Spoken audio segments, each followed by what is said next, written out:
یہ میرے سامنے بخاری شریف اور مسلم شریف کی صحیح روایات ہے کہ صحابہ کرام رضوان اجمعین کا مقام و مرتبہ اللہ نے ان کے وجود کو اس امت کے لیے کتنی بڑی نعمت بنایا ہے. یہ ذرا سماعت فرمائیے. رسول کریم صلی اللہ علیہ وسلم نے ان کے وجود کے بارے میں فرمایا. سرکار فرماتے ہیں ان ابی سعید الخدری رضی اللہ تعالی، حضرت ابو سعید خدری کہتے ہیں کہ قال رسول اللہ صلی اللہ علیہ وسلم یأتی علی الناس زمان، لوگوں پر ایک زمانہ آئے گا اسلام کی حقانیت کے لیے وہ غزا اور جنگ کے لیے جب اتریں گے تو لوگ دو جانب بنٹ چکے ہوں گے، ایک طرف اہل حق ہیں ایک طرف اہل باطل ہیں.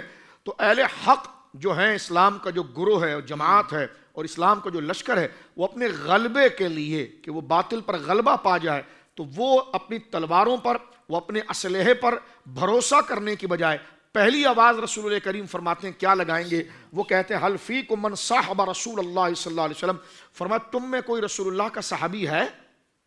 وہ اپنے لشکر کی توجہ کریں گے اور کہیں گے تم میں کوئی رسول اللہ صلی اللہ علیہ وسلم کا صحابی ہے؟ فیقولون نعم، لشکر سے آواز آئے گی ہاں، آواز آئے گی ہاں، کہ یہ جو ہستی ہیں یہ حضور سید عالم صلی اللہ علیہ وسلم کے صحابی ہیں. حضور فرماتے فیفتح لہم، اسی وقت اللہ رب العالمین ان کے دشمنوں کو زیر کرے گا، یعنی ان کے دلوں پر گویا کہ روب کو طاری کرے گا، اور مسلمانوں کے دلوں کے اندر ان کے وجود کی برکت سے اتنی گرمی، حرارت اور صداقت اور استقامت عطا فرمائے گا کہ اسلام کا لشکر غالب ہو جائے گا. آپ دیکھیں یہ حدیث مبارکہ بخاری میں بھی ہے، فضائل مناقب کے اندر مسلم میں بھی ہے. میں یہ کہنا چاہتا ہوں یہاں پر دیکھیں ایک تو صحابی کا وجود اتنا بابرکت ہو جاتا ہے حضور کی نسبت سے کہ وہ تو جنتی ہے لیکن جس لشکر میں شامل ہو جائے تو اللہ کی مدد وہاں آ جاتی ہے. کیا بات ہے، واہ واہ. اور دوسرا مسئلہ یہاں ثابت یہ ہوتا ہے کہ وسیلہ جو صحابی کا دیا جا رہا ہے یہاں پر کہ ہے حل فیکم من صاحب رسول اللہ، تم میں ہے وہ شخص جس نے حضور علیہ الصلوۃ والسلام کی صحبت اٹھائی ہے. تو یہ نہیں کہا جا رہا ہے صحابی کسی نماز کا نام نہیں ہے، صحابی روزے کا نام نہیں ہے، صحابی حج کا نام نہیں ہے، صحابی ایک شخصیت کا نام ہے. بعض دوستوں کو یہ خیال گزرتا ہے کہ جناب نیک اعمال کا تو وسیلہ آپ اللہ کی بارگاہ میں قبولیت اور مستجاب ہونے کے لیے دے سکتے ہیں، شخصیت کا نہیں دے سکتے. تو میں اس دوست سے کہتا ہوں تھوڑا رک جاؤ، آپ جو یہ کہہ رہے ہیں کہ نیک اعمال کا وسیلہ دیا جا سکتا ہے، نیک شخصیت کا نہیں دیا جا سکتا، تو مجھے یہ بتائیے کہ کبھی اللہ کے حضور کسی بدکار کا وسیلہ دیا جاتا ہے؟ کسی گناہگار کا وسیلہ دیا جاتا ہے؟ کسی شرابی، کسی بے نمازی کا وسیلہ دیا جاتا ہے؟ وسیلہ کس کا دیا جاتا ہے؟ نمازی کا، عبادت گزار کا، تقوی کا. تو میں نے کہا اگر تو عمل کے پیچھے بھی آیا ہے تو یہ عمل تو یہیں پایا جا رہا ہے نا، تو ذات کی بات کری، عمل کی بات کر، وہ تو قبولیت کا درجہ رکھتی ہے. کیا بات ہے. اب آپ غور کیجئے، اگر یہ ہوتا کہ جناب صرف عمل ہی سے وسیلہ پہنچتا ہے، ذات سے نہیں پہنچتا، تو بھائی ذات کون سی پیش کی جا رہی ہے جو اس عمل ہی سے مزین ہے؟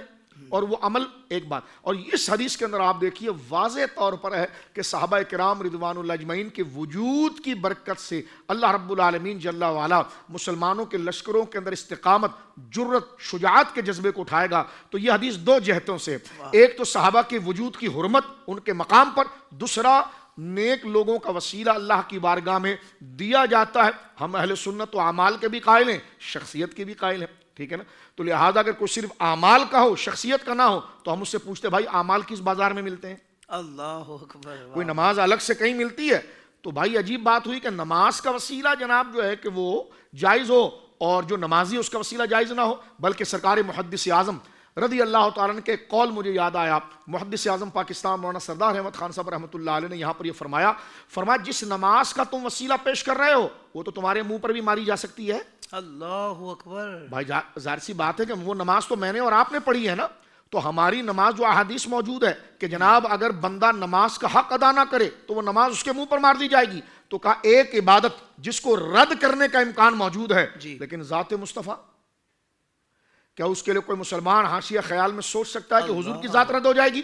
تو کہا ایک چیز جس میں رد کا احتمال ہے اس کے جواز کے تم قائل ہو، اور ایک ذات جو وجاہت و قدرت میں اللہ کی بارگاہ میں یہ مقام رکھتی ہے ان کے وسیلے کا انکار کر رہے ہو. تو یہ بڑی شاندار بات سرکار محدث اعظم پاکستان ہمارے دادا استاد قدس السر العزیز نے بڑی شاندار بات یہاں سمجھانے کے لیے بتائی. سوشل میڈیا پر اسلام کی صحیح تعلیمات جاننے کے لیے ابھی حافظ سائر قادری کا نیا YouTube channel Islamic digital studio subscribe کر لیں، اور ہاں نوٹیفیکیشن بیل آئیکن کو بھی پریس کر لیں تاکہ ہماری نئی ویڈیوز آپ تک بر وقت پہنچ سکے.